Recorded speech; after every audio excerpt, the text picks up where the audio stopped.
Right. I feel like a lot of people are kind of slowly coming around a little bit on this, but I just feel like we just need to have an honest conversation. I think when you have GOAT talk, first names off the top of your head are Michael Jordan, LeBron Mhm. James, Mhm. Kareem, Magic.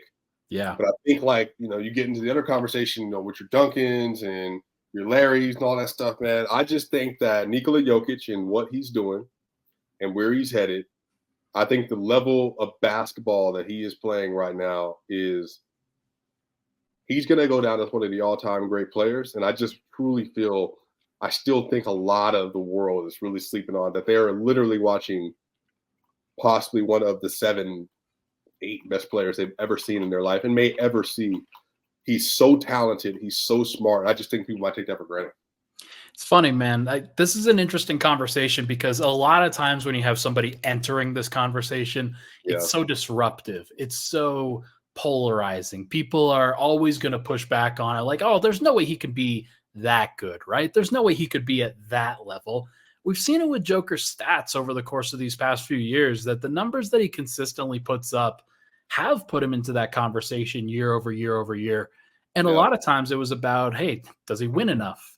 Can he do this for long enough? Can he sustain greatness? And we've seen, especially over the course of this past week, him go to places that no player has really ever gone to before.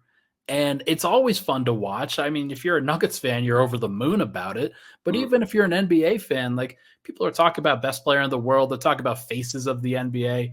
mm. This is part of that, man. And he's pushing himself into that conversation, even if he doesn't want to be there. Yeah, so funny to me that I really feel like there's this misnomer about Joker, and some of this is he doesn't like doing media. I think the glitz and glam, talking about himself, that's just not his personality. He's family oriented. He's from a small town. He doesn't really have this idea of telling broadcasting stories about himself. And he talked about this, after getting the triple double versus the Wizards. He said, "This is another thing I've said before that when I retire, this may be a part of my legacy, something nice to think about, when Yeah. I'm all said and done." When he doesn't have a cell phone, apparently, because he said he doesn't want to have one when he's older. I Yeah, think man. some of this is Jokic. I think really loves basketball. I think when he leaves, I think he'll love it even more. Just given the fact that all the memories and the friendships that he was able to create through that. Obviously, the lifestyle, for him and his family and his country, honestly. But Jokic is a pristine all-time great competitor. I Yeah. think that's the thing that people will slowly understand as time goes on. I think Harrison Wynn, Katie Wingy, did you all were you they put a quote out from Nikola Jokic from KCP on Nikola Jokic. They I asked I asked the question, man. I was there. you asked the question. Well, give Yeah, us a breakdown then of sure. what happened. Yeah, so we're at practice today. It's on Tuesday, February 27th, and we're at practice in KCP. I asked him, "Hey, we've seen Joker do some crazy things over the course of this past week. Just Yeah. where have you seen him sort of like at that level behind the scenes, and what are some things that you're noticing from him?" And he said he sent out a text. He sent out a text to the group chat, the Nuggets group chat that he's actually very much a part of. It's not like Joker just ignores that thing. He's passionately a part of that one too. And after the All-Star break, he sent out a text to the rest of the team, and he like KCP wouldn't divulge exactly what it was. But the gist that we got was that it fired up the entire team. Everybody was excited about it. Everybody was excited about the passion and understanding that when a leader like Jokic, as somebody who's kind of like a quiet leader, he's not somebody who's super vocal. But whenever he does speak up for that reason, people Right. listen. And he spoke up in a big way after the All-Star break. Basically, I'm going to paraphrase and basically say it's go time. This Right. is our time. This is when we really have to take into account like how good we can be. And I think that he empowered the team. I think that the emotional message that he sent Mm-hmm. was really, really interesting. And it's that aspect of kind of being a leader and being of the GOAT status that he had been lacking in previous years. I think he's really starting to tap into it. Yeah, it takes time. I think people like Jordan had to learn, LeBron had to learn.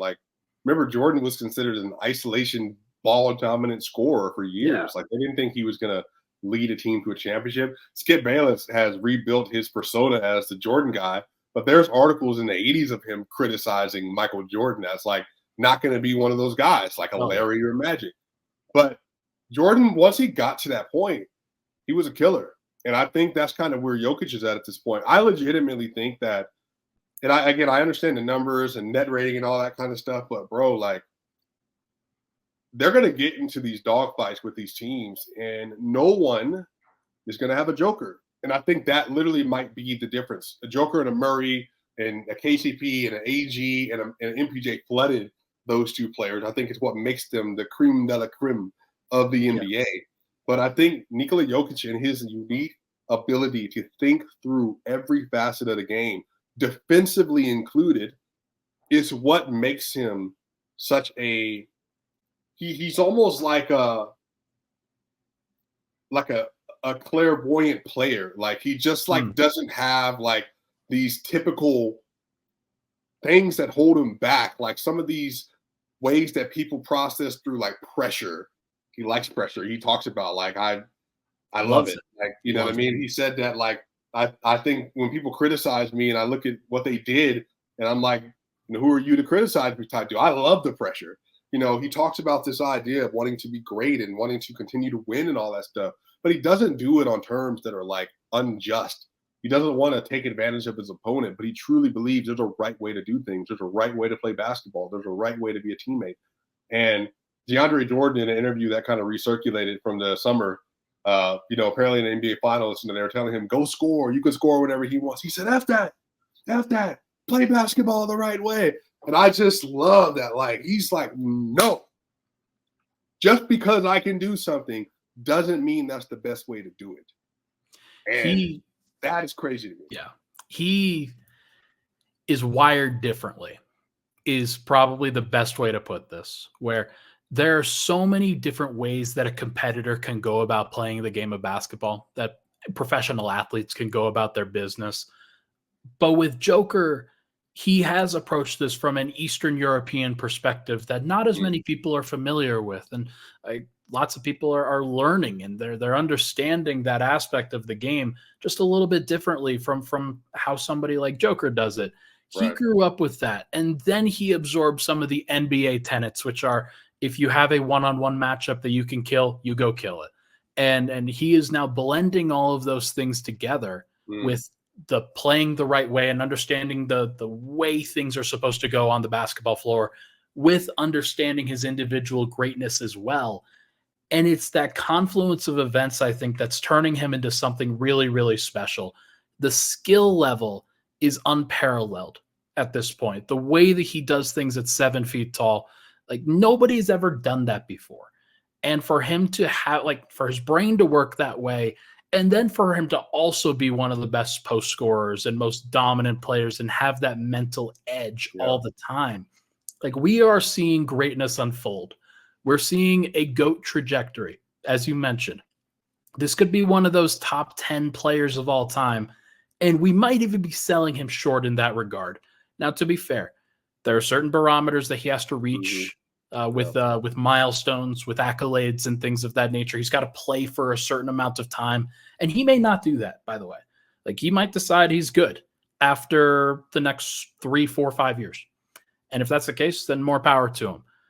But if he wants to be, then he has a case to do this. He has a case to be known as an all-time great, where you put it on the pillars of immortality for basketball. It's MJ, it's LeBron, it's Kareem, it's Magic, it's Bill Russell.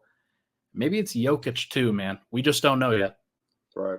I think it's so funny, you know, Ryan. I think about this. I've asked myself this question, like, how many players in NBA history have a minimum 4 straight top 2 NBA MVP finishes?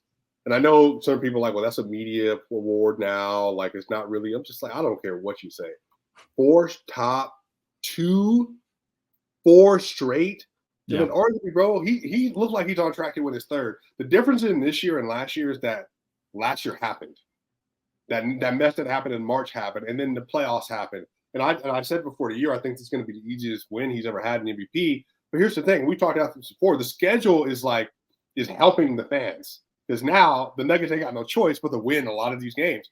Yeah. So if they're going to do that, Joker, sorry, dude, you're going to have to play well in some of these games. So it's like, I just think it's funny, man, that I think there's just a mission that's attached to him now. And I think if he can get his third MVP and be like the 8th player ever, let me just go through this again. I believe it's Wilt, it's Moses, it's Larry, Magic, Jordan, LeBron, it will be Jokic, and then I think the other one is that Kareem. Yeah, Kareem. I didn't say Kareem. Yeah. So I think that's it. I think that's the 8 that's ever had 3 or more MVPs. Yeah.